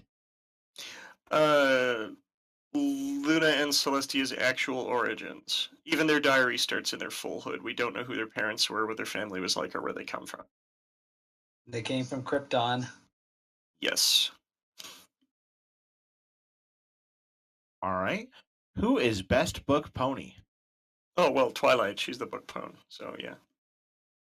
Be sure to refresh Priest, okay? Okay. Am I missing things? I just want to make sure, because we had somebody update a question, and I want to make sure that. Okay. Best something? Question mark. What is the best something? No, I'm not really. No, I'm going to decline. I'm not in the mood to best something right now. But not now. All right. Which episode of MLP do you hate that most others like? And which episode do you like that most others hate? I'm not sure if there's one that I like that others don't. Most of my tastes are pretty solid, but I gotta tell you, I have no time for bats. I thought the whole ecological message was extremely muddled. Applejack got totally short shrift, and basically everyone just got blindsided by Flutterbat and decided to give the episode a pass. But it was really clumsy writing. Like, I was not a fan. The moral of the story was no genetic modification. Yeah, kind of. The moral of the story came out to screw Applejack, basically. Hey, I can get behind that message. And behind her, Okay. apparently. That's what happens when you don't learn anything. So, whatever. I didn't learn anything. So Applejack should have taken Flutterbat to the back of the shed with the shotgun. You're a man. You're a man now, Cody. Why, Carl? Why? Coral. Anyway, fucking anyway. All right, next question. In your opinion, which character is the worst and why? I think we were previously discussing. I think it's the Starlight Glim gets the vote there mainly just because she's being given a position of prominence she hasn't earned. She's sort of been shoehorned in, and it's not as if there isn't a problem with new figures becoming popular, stuff like Cadence or other such that folks have really gotten to warm to. But they're peripheral. Starlight is being given main spotlight attention when she has neither learned her lesson, become a sort of sadder, wiser Tigger and reformed, or otherwise made any real acknowledgement of what she's been doing wrong. Discord has made more progress and has actually gotten less attention. I think at this point, she might have actually mind-controlled more ponies on screen than Discord has. I believe that, actually. You sort of make it sound like she has sleeper agents just waiting to be activated. I would entirely put that within her character at the moment. To plant triggers in characters to avoid arguments. She totally would. Yeah. All right. Which character do you find the most relatable? I'd say, as I mentioned before, between Twilight and Rarity is Twilight's tendency to overthink and towards anxiety is very familiar. To sort of wrap herself into a froth over anticipation, right? As soon as something is looming, she'll work herself into a tizzy. And with Rarity, it's the sort of stress of creativity. I know that Lauren Faust has mentioned about a lot of Rarity stuff was sort of personally inspired from being a creative individual or having clients or other such like that. And I relate to how difficult it can be to enjoy something like writing sometimes. You sort of wish that you had a hobby that was less like opening a vein and letting things spill. But at the same time, I would never trade it. So here we are. All right. A fuck, marry, kill scenario between seasons 3, season 7, and season 5 of the show. Kill 3, marry 5. Fair enough. Oh, Jesus Christ, another screamer. Hold on. Feel the music! Feel the music! Oh my god. Music be good. Priest, one of these days, somebody's gonna call the paddy wagon on you. I don't see a question mark, so I guess that's not a question. It's probably some weird form of metaphor or perhaps symbolism. Symbolism. All right. Compliment everyone on the Barcast right now, even Enigma. LOL, JK, because Enigma sucks. But, love you, Enigma, though, kinda, but not really. Okay. Wow, that is a giant friggin' list. of questions. Yeah, coming up next here. Yeah. That's why I said refresh, because it was longer, believe me. All right, I refreshed. Here we go. But what about compliments? Pencil wants her a compliment.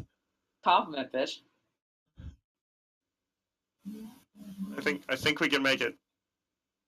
Oh, am I? Compliment, Oh, bitch! okay. So it was. I thought it was. All right. So it's written in the imperative. Yeah, Compliment everyone. they're all right. commanding You you guys, to perform the action. For internet podcasters, y'all seem real articulate. That's funny, because I'm the least articulate on here. This is the Zootopia shout out. Come on.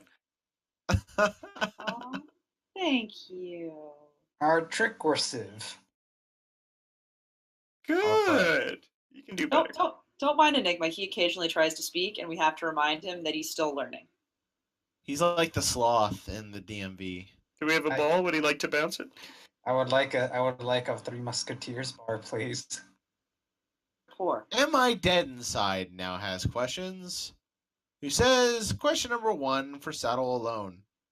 What are you, fucking gay? Nope. Alright.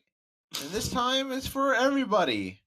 Yes, because that's what we do. That's our job. This is how it works. Why does everyone hate Starlight? And I think we covered that. Rewind, bro. That's been covered.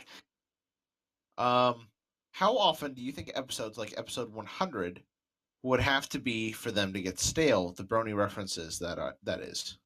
It practically got stale within episode. It was a very daring thing for them to do. I'm not sure they can repeat it. I don't Like think they should not the same way. I would much rather the shoutouts to be more subtle and pervasive, the kind of thing. Like the way that I would want to see this go is basically like Sherlock, the BBC show, where you could have never read Sherlock Holmes and you could still follow the show, understand the show, have a great time. But if you've read all the Conan Doyle stuff and you're sort of familiar with the kind of fandom of Sherlock Holmes and everything, there's all these subtle little nods that add a kind of extra layer of genius bonus to what's going on. But they're not necessary. And that's what I'd say would be the thing, is that episode 100 was almost nonsense if you're not a brony. And Yes. it was a bit of a risk for them to do something like that, and it's not something they should repeat. It was a nice little gesture to sort of acknowledge our existence, but no, we're done. All right. Now then, how were your Thanksgiving? I only celebrated the one, the Canadian one. It was a long time back there already, therefore, but it was good. We had bird.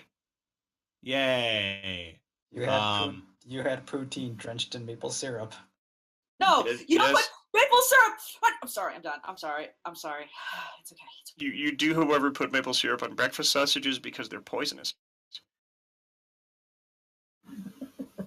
What? The problem is he's gonna believe you. That's what hurts me. He Enigma? should. Enigma, we're gonna have a little talk about the idea of you defacing poutine. Next time I see you, I'm gonna sit you down and I'm gonna force feed you poutine until you vomit. That way you never eat it, so I can have it. All the poutine that you'll never eat, I'm gonna eat it. And if you Oh, put man. maple syrup I on my saw- poutine, I will fucking kill you. I saw the So movie it's- version of this when they called it Seven. So instead of putting maple syrup on the poutine, I should instead put mayonnaise, huh? Is that what you're saying? Moving on. Moving on before Pencil actually kills Enigma. Which pony would you want to become if you were forced to be one? I have an OC. I'd go with that one. A purple unicorn. What is the weirdest noise you can all make? What that you can make? And that is now everyone's ringtones until next week. Yay! Um, Wait, maybe I can try better. Hold on. I thought you were gonna start doing the fucking Doctor Who theme song. I thought he was gonna do the fucking the original Star Trek theme. Wow, fascinating. Did you know that the original Star Trek theme actually has lyrics? You should look them up sometime. Yes, yes. They're spectacular. Oh, I If by saw the one for spectacular Next mean Generation. hilarious. Just the very opening begins with "Beyond the Starlight. It just, it gets worse and worse and worse. All right. Why is Starlight basically Twilight 2.0? Well, the magical aptitude, the stripy mane, and other such like that, you can see the parallels. I'd say why is because of the top secret Cantor Lauder magical breeding program to produce a super unicorn, sort of Kwisatz Haderach style.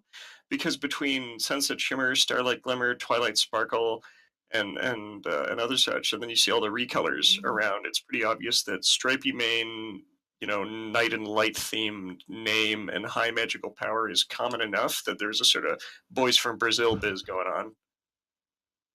So the princesses just held on to a vial of Star Swirl's sperm and have been like injecting it in mares over the decades. It's interesting. It's interesting you went there. I was picturing more the kind of cloning vats thing, but whatever gets you through the night. Enigma's a little special sometimes. A little. Only little? sometimes? You sure? I'm being nice. Nigga, that's not what we do here. Get with the fucking program. I know Thanksgiving was yesterday. We can do this. No excuse. We are done with Thanksgiving, and now it's back to being mean to Enigma. Enigma, guess what?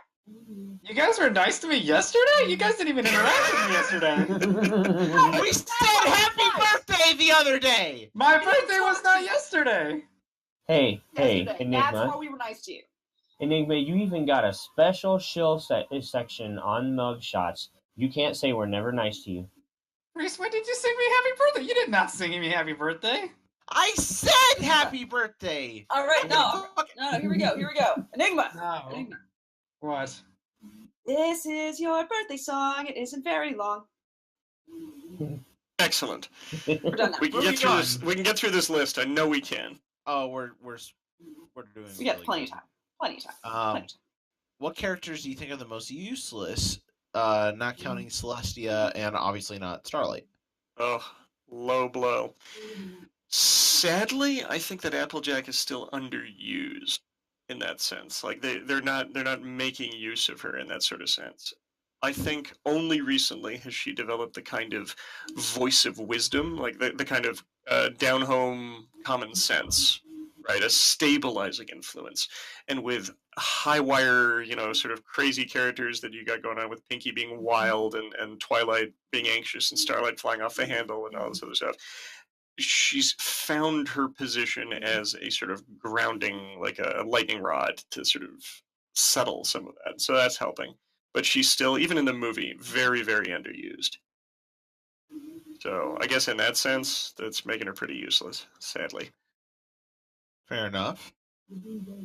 And then to the Barcast, why are you all so fucking racist? I don't know, guys. Why are you? Because I wasn't there. I wasn't there to tell you all, you're terrible people, to shut the fuck up like the little bitches you are. That's why. I wasn't there to put you all in your place. Y'all need Jesus or a vagina or some shit. I don't know. I could use some vagina. Did you say Jesus with a vagina? What was that? Oh my god, is Jesus a trap? Yes, obviously. God is A reverse trap? Yes. God is both male and female. Huh. And your co-pilot. Okay, Something like that. so Sorry, YouTube. Please remonetize us. Going on next.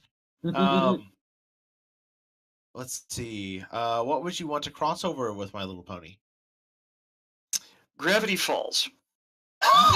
Yes. Huh. Pencil, didn't you do something similar already? I just wrote a story called Celesta Bella Bethabel, so I understand. Man, that rave music is amazing.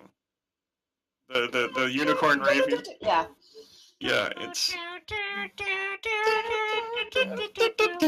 it's really there's like a 10-hour version on YouTube, and it's just you can listen to the whole thing. It's great. I mean, you can just imagine Seuss walking around, and he's like, "Oh, dudes, I'm totally gonna boop their noses." Well, yeah, and Mabel just overloading.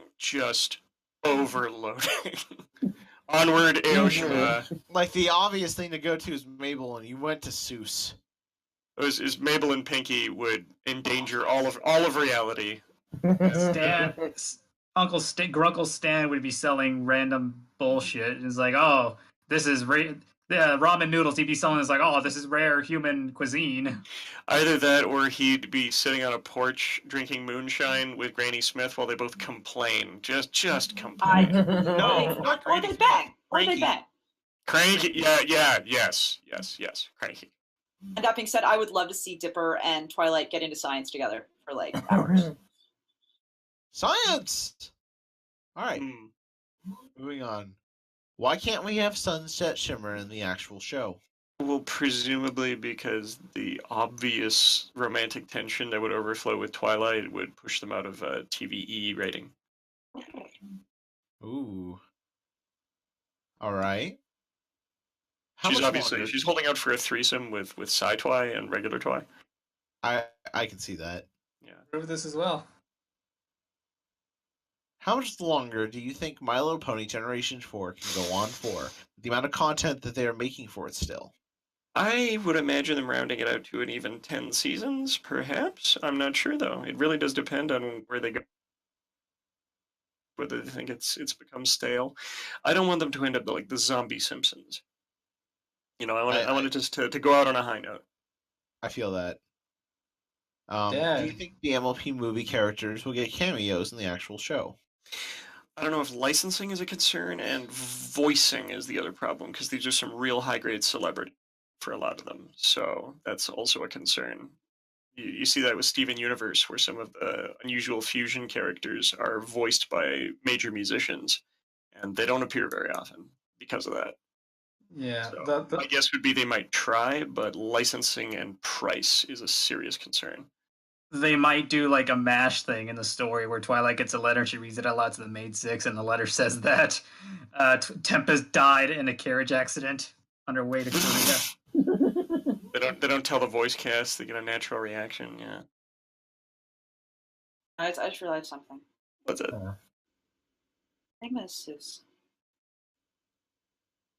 Oh my No god. way, dudes.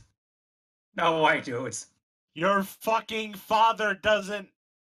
Yeah. Sorry. Did we establish this already that I'm a combination of Seuss and Toby?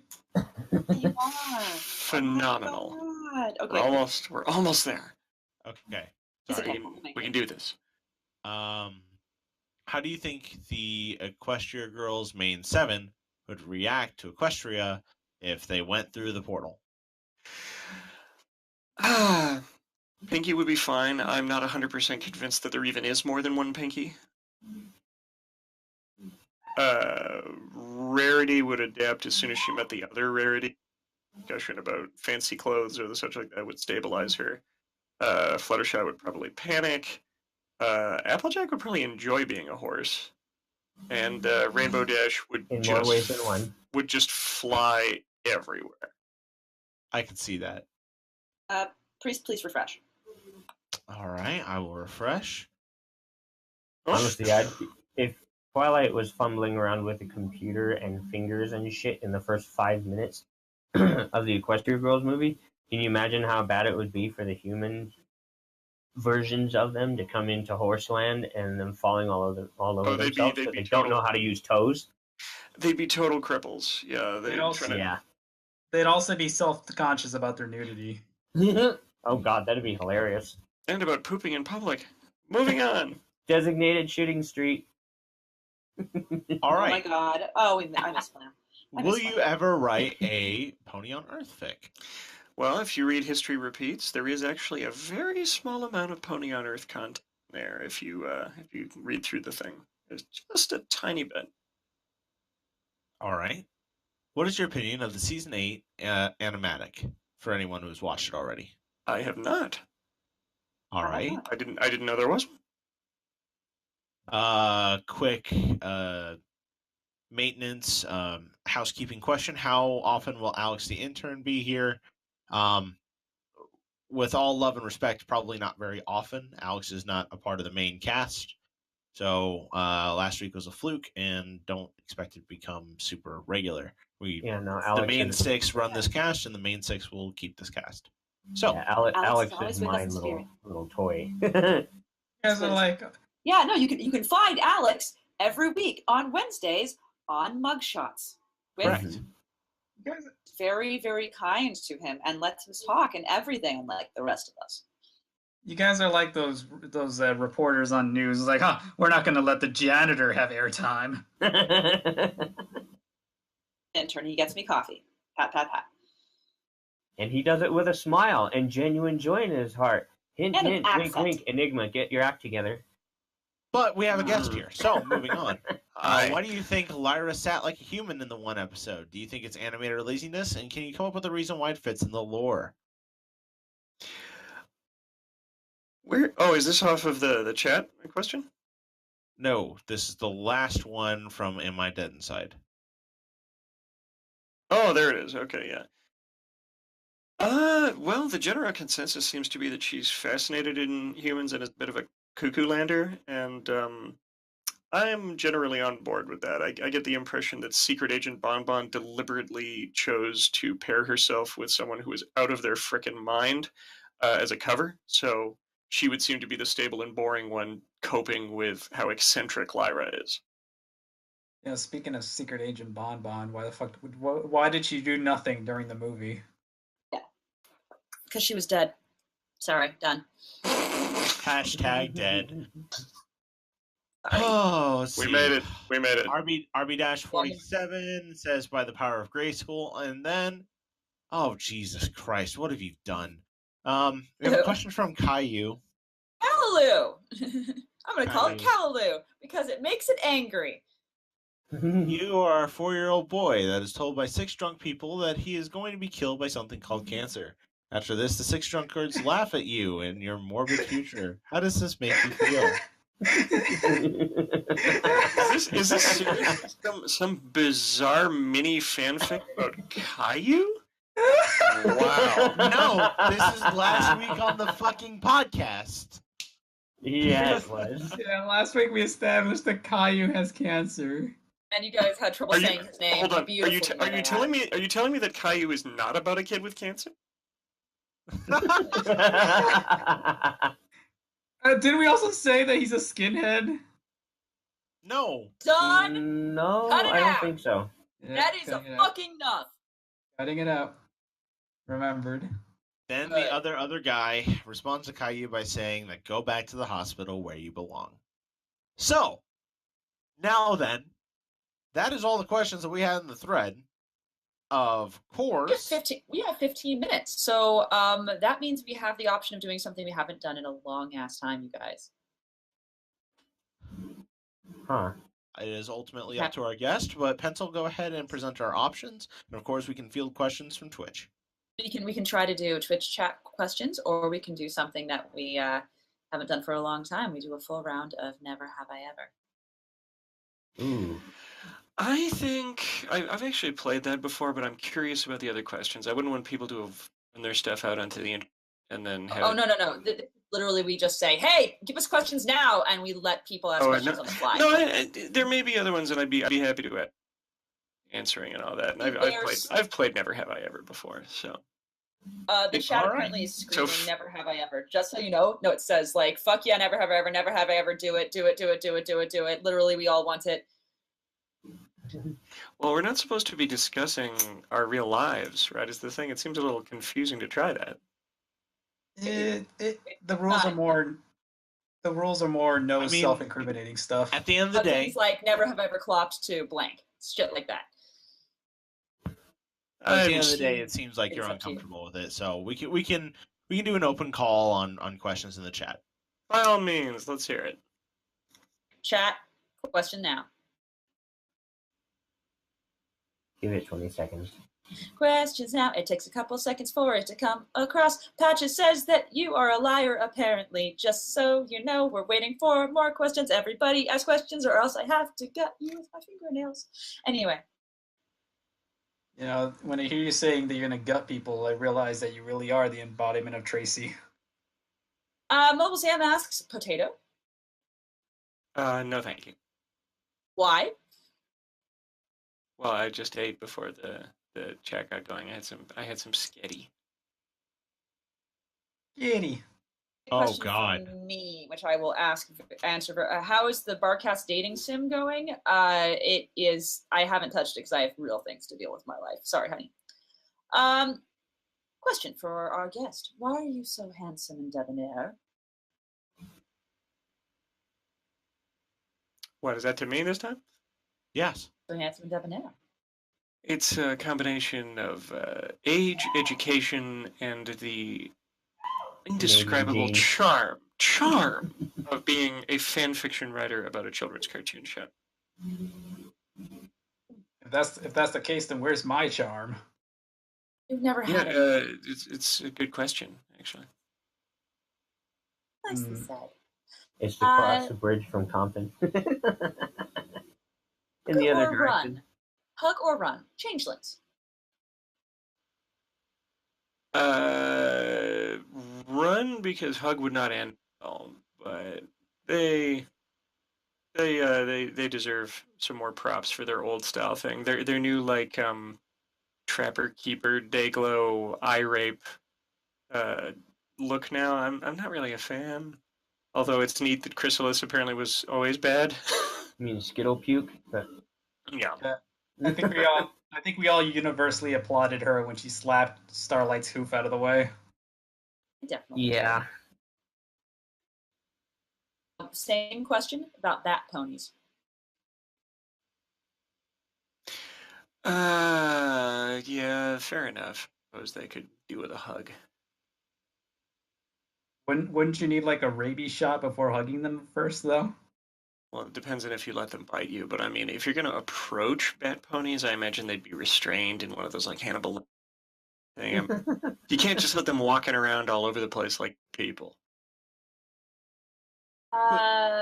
Question for the other from the other guy. Why are Enigma's luscious lips so sexy? Obviously, you've never seen Enigma in person. They're currently covered in Dorito dust in my mustache. Actually disgusting. Okay. Patches wants to know, where did I put my wallet? No comment. Oh. Dude. General Hanuish says, what is the square root of -1? My brain hurts. Do you think Chrysalis should be reformed? No. Actually, the constant effort to reform absolutely everybody is kind of frustrating. It was nice to see them actually just plain defeat a clearly psychotic and out of his mind creature like Sombra, who was so heavily cursed and imprisoned and everything that he couldn't even be reasoned with. He spoke barely even any complete sentences. What are you supposed to do about a monster like that? Grunt at him? Yeah, it's nice that they make the effort, but it's also nice that they do make it clear that every now and then either villains don't want to, or flatly refuse to, or are beyond reach, or sometimes the kindest thing they can do is put a nightmare out of its misery. It doesn't always work out that way, and it shouldn't be their first option. But it's unrealistic to suggest that you can save everyone. Although I should say that it is admirable how many they've managed to save. Just you don't want 100% right like that. It starts to make conflict lose its teeth. So what you're saying is that Cadence should have taken Sombra to the back of the shed with a shotgun. Jesus Christ. That's basically what they did. You see him blow apart. All right. Would it feel better or worse to put your penis in a toaster right as you orgasm? How is that a question? That's obviously it would feel worse. Yeah, that's yeah. How would you know, Pencil? How would you know, Pencil? You don't have a penis. That's why she doesn't. Now you know. That's how it happened. Jeez, we're not supposed to talk about real life, guys. What kink is best kink? Safe, sane, and consensual kink. Missionary for the sole purpose of procreation in the dark. Creepy. What is the square root of French grammar times 1/2 a caret equal? That sounds like it's getting into equestrian math, so I think that is cloud. A cloud. Why is French a fake language? This is getting more into Autumn Winds territory as the French Canadian in our little bunch. I would probably suggest that how would I put this out here?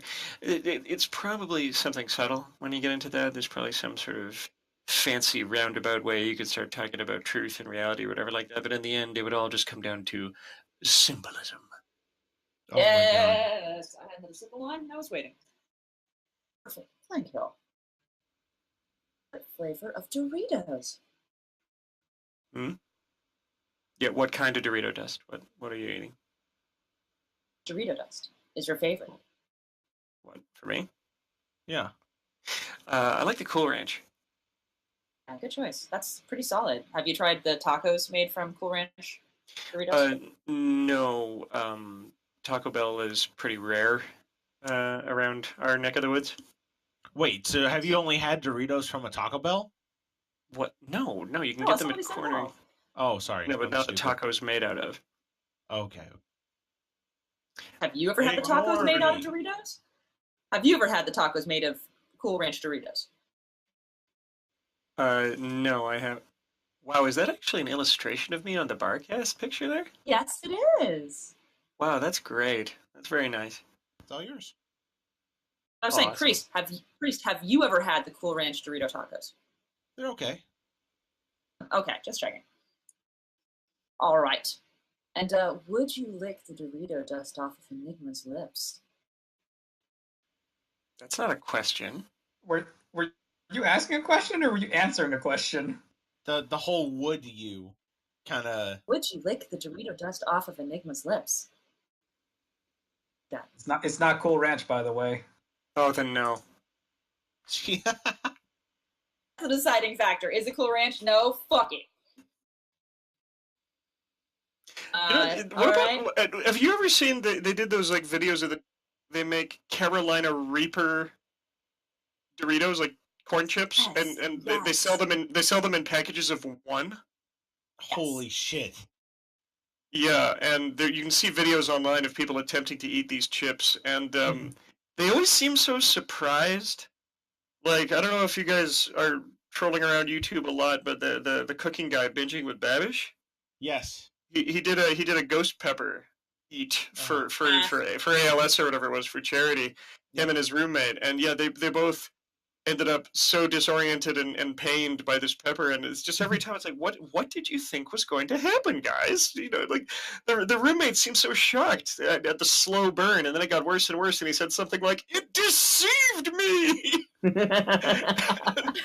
I heavily considered trying to start something like that on FimFic, but then I realized I'd probably just make a video of me being a fool myself, and no one else would want to record themselves. Well, yeah, it's not that I'm laughing at how much trouble they have, because man, those peppers, you're basically macing yourself.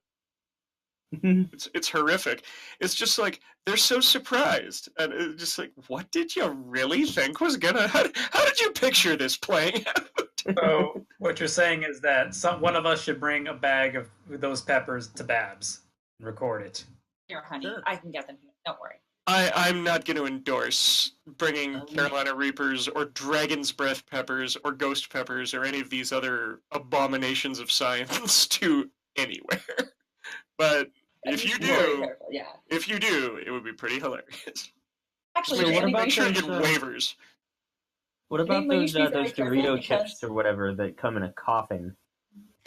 But Enigma have ghost pepper chili salts. So you better be careful not put those in any of your drinks while you're here. Just Mm. Did you put that in the pepperoni vodka? it was just, Gross. an abomination. Great. Anyway, Look, flavored vodka in general is an abomination. It's supposed to be drunk on its own rapidly. no, I took pepperonis and I soaked them in the vodka in order to make alcoholic pizza, which I do. And then I took the leftover vodka and I forced Enigma to drink it. Yeah, Cool. I was in her house no less than 2 minutes, and you already put that in my hand. Just now you have to, and he did it like an idiot. Anyway, we have one last question, and I think it's a very important one. I think it's a great one to end on. What is symbolic of symbolism? Sorry, you cut out? What is symbolic of symbolism? What is symbolic of symbolism? Oh, drinking. At least today, Yeah. because everybody drinks every time I mention symbolism. Yes, indeed. So, without further ado, that is wow. I missed what I do. That is our 2-hour time slot. Saddlesoap, thank you so much for coming on. Oh, it was a real blast. Very very eye opening. Yes. I'm sorry. Wonderful. And thank you to everyone who came out and watched and tuned in. Next week, Milk, who do we have? I got milk! I don't want to wake up. I have to look it up again. I don't remember. Okay, Alex, who do we have next week? Alex isn't I know here. right now. Alex is right here. He's watching What do right you- now. Oh, Like, I'm in the looking at chat. him. Yeah. Yeah, like Alex is always with us. Always. Oh, In spirit. it's Spirits. Anyway, Well, yeah, So- no, it was very nice to attend this event with all of y'all, to answer these demented and occasionally monstrous questions. Hope I've been an entertaining guest, and all of you who've been watching and listening, I appreciate your patience. Go read my fics. Wonderful. The We six have will have- Justice 3224 next week, who recently just got Equestrian Daily featured. So until next week, everyone, thank you for watching the Barcast. This has been a non-pen. Milk, Enigmatic Otaku, I should have bagged pepperoni vodka. Ravage, Pepperoni vodka. the wonderful Saddle Soap Opera, Pepperoni vodka, everyone. and my name is Flutter Priest. Have a wonderful weekend.